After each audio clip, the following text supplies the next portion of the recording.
Tua palavra é lâmpada para os meus pés, Senhor. Bem-vinda, bem-vindo ao nosso encontro com a palavra lâmpada para os meus pés. Em nome do Pai, e do Filho, e do Espírito Santo. Amém. O evangelho proposto para o sexto domingo da Páscoa.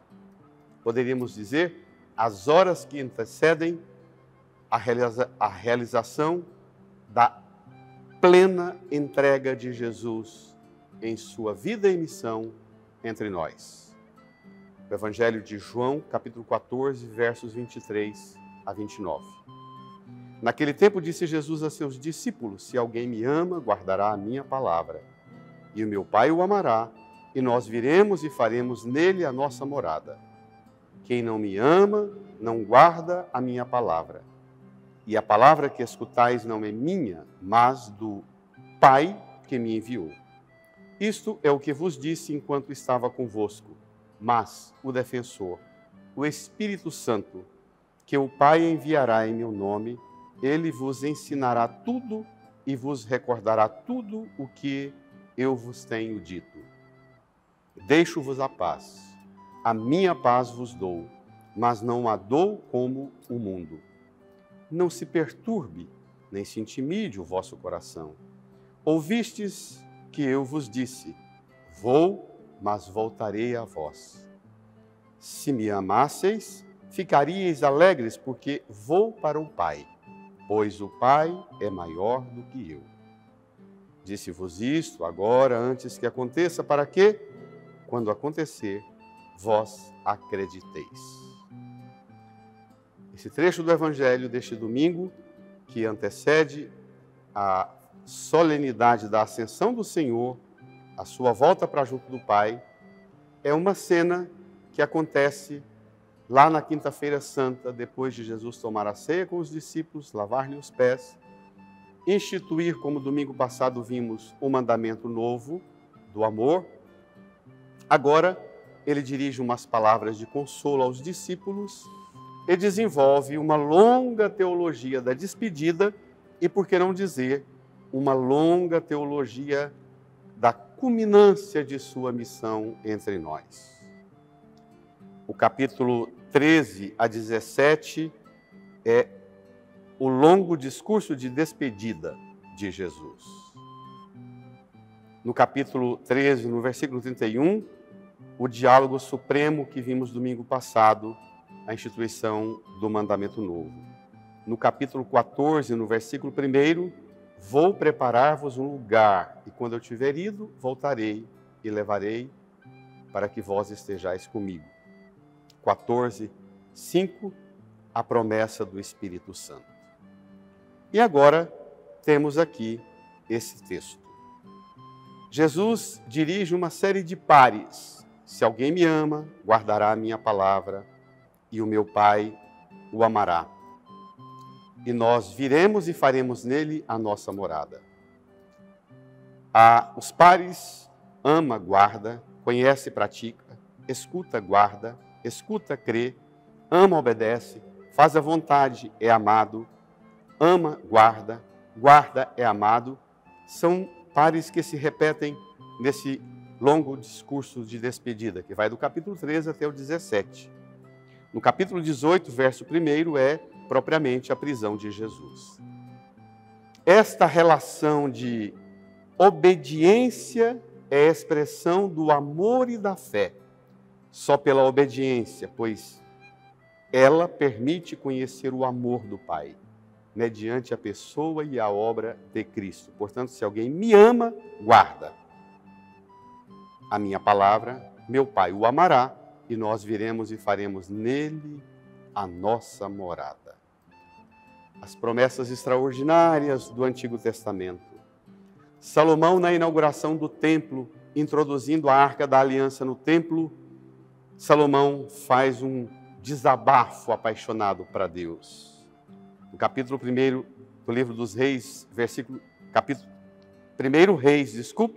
capítulo 8, verso 27, Salomão diz assim: é verdade que o próprio Deus poderia habitar sobre a terra? Os próprios céus e o céu dos céus não te podem conter, quanto menos esta casa que te construí. Agora, o templo será cada pessoa, Jesus. Se Salomão, inaugurando o templo, e disse ao Senhor, os próprios céus e o céu dos céus não te podem conter, quanto menos essa casa que te construí. Agora Jesus diz que a casa que ele e o Pai construíram, somos eu e você. Se alguém me ama, guarda a minha palavra, meu Pai o amará e nós viremos e faremos nele a nossa morada. Os profetas, Ezequiel, minha morada estará junto deles, serei para eles Deus, eles serão para mim um povo. Zacarias 2,14. Grita de alegria, filha de Sião, rejubila-te. Eis que venho morar no meio de ti. Agora esse meio não é num templo, mas em cada um de nós.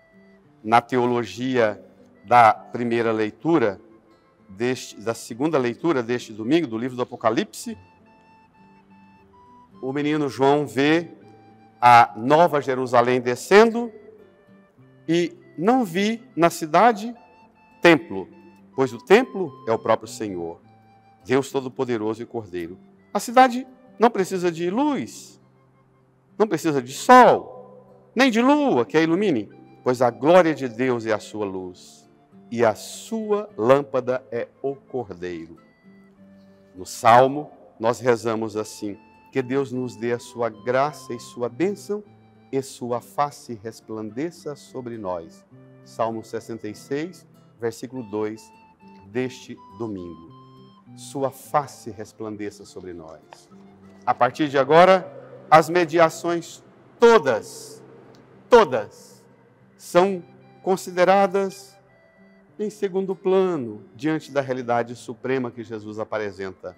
Nós viremos e faremos nele, naquele que me ama e guarda a minha palavra, a nossa morada. Nós, eu, o Pai, o Espírito que ele já deu lá no capítulo, na Páscoa que nós vimos, soprou sobre eles e deu o Espírito, Pai e ele, através do Espírito Santo que o Pai e ele habita-nos. Quem me ama, quem não me ama, desculpe, versículo 24, não guarda a minha palavra. E a palavra que escutais não é minha, mas do Pai que me enviou. Nós viremos e faremos nele morada. Agora o templo somos nós. Jesus diz assim: isto é o que vos disse enquanto estava convosco. Jesus passou 3 anos com os apóstolos. Há um conflito agora. O discípulo anterior à Páscoa ainda não compreende o que se passa com Jesus. Haverá uma outra forma de existência. É difícil entender essa outra forma de existência a partir da Páscoa, somente vai ser possível compreender isso.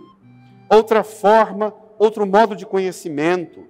Isto é o que vos disse enquanto estava ainda convosco. O mundo pergunta: por que Deus veio e ainda há tanto sofrimento? Versículo 26, Jesus responde: mas o defensor, Paráclito, o Espírito Santo que o Pai enviará em meu nome, ele vos ensinará tudo e vos recordará tudo o que vos tenho dito. Ensina e recorda. 2 verbos importantíssimos. O Espírito Santo ativa o que já está no discípulo, o ensino de Jesus. Jesus não cobra o impossível. O Espírito Santo vos ensinará tudo e vos recordará tudo o que já vos tenho dito. Não é um peso. Jesus não fala cobrando o impossível, fala do que ele deu. Ele deu sua palavra, suas ações, sua vida. Nós estamos aqui no capítulo 14 de João. Ele já deu-se no pão e no vinho, na Eucaristia que ele instituiu, na caridade, lavou os pés dos discípulos, no mandamento novo, na palavra. E é a palavra que ele está aludindo agora, que o Espírito recorda essa palavra. Deixo-vos a paz, deixo-vos a paz, a minha paz vos dou. Não a dou como o mundo. Não se perturbe nem se intimide o vosso coração. Mandou e manda sobre nós o Espírito Santo. O Espírito ensina tudo, levando à compreensão progressiva das coisas, da realidade de Jesus e do reino do Pai. É a este Espírito que nós devemos nos abrir. Em Atos dos Apóstolos, no capítulo 1, versículo 21, há homens que guardam a lembrança do que Ele fez e que está entre nós.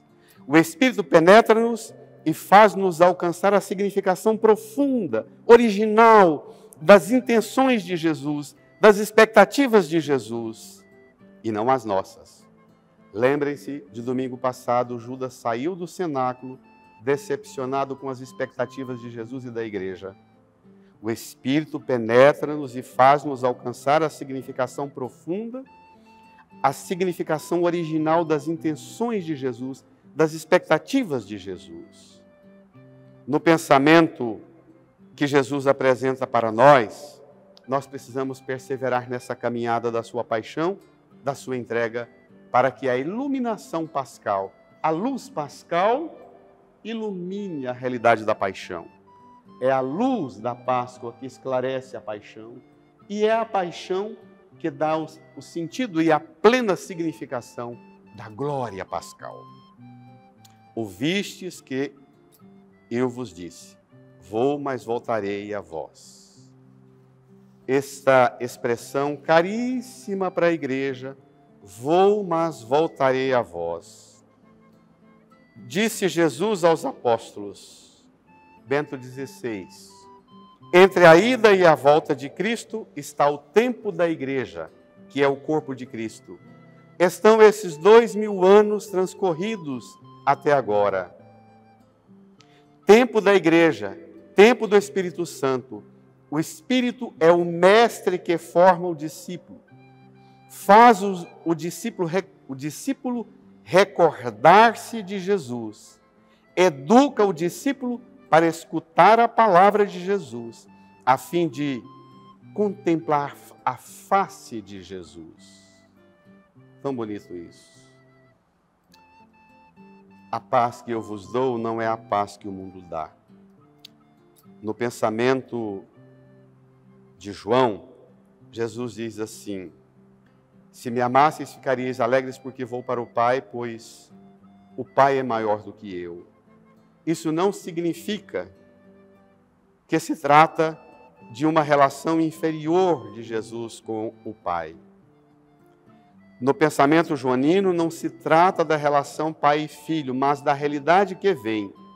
O estado de humilhação que o filho, por amor e obediência, que o pai vai responder com a glorificação de Jesus.